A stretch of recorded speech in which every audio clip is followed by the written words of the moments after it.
मैं दयाशंकर राय, ग्राम बैजलपुर, थाना मोहम्मदाबाद, जिला गाजीपुर, पूरे देश के लोगों को सादर प्रणाम करत बने। आज कोरोना के संकट में सब लोग परेशान हैं, सबका बिजनेस धंधा पानी चौपट हो गया है।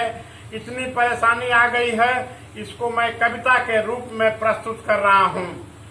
कोरोना का संकट में सब केहू हाफत बा, कोरोना का संकट में सब केहू हाफत बा, मकान मालिक किराएदार के किराए खातिर चापत बा।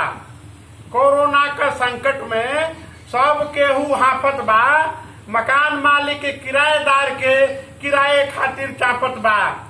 किराएदार का बिजनेस बाटे एकदम से टूट गईल, किराएदार का बिजनेस बाटे एकदम से टूट गईल, मकान मालिक किराएदार से किराया खातिर रुक गईल।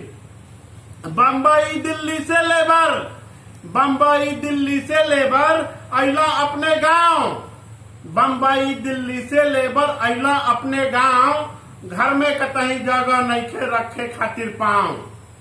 बम्बई दिल्ली से लेबर अइला अपने गांव, घर में कतई जगह नइखे रखे खातिर पाँव। शादी विवाह कैंसिल भइल, शादी विवाह कैंसिल भइल, आगे बढ़ल डेट, शादी विवाह कैंसिल भइल, आगे बढ़ल डेट, बाजा टेंट लान मालिक का कैसे भरी पेट। शादी विवाह कैंसिल भइल, आगे बढ़ल डेट, बाजा टेंट लान मालिक का कैसे भरी पेट। कब्बो कब्बो कहीं कहीं बनत बा मकान, कब्बो कब्बो कहीं कहीं बनत बा मकान, कब्बो कब्बो कहीं कहीं खुलत बा दुकान, कब्बो कब्बो कहीं कहीं बनत बा मकान, कब्बो कब्बो कहीं कहीं खुलत बा दुकान। कब्बो कब्बो बिकत बाटे बालू आ सीमेंट, कब्बो कब्बो बिकत बाटे बालू आ सीमेंट, कहीं कहीं बिकत बाटे पुट्टी और पेंट। कब्बो कब्बो बिकत बाटे बालू आ सीमेंट, कहीं कहीं बिकत बाटे पुट्टी और पेंट।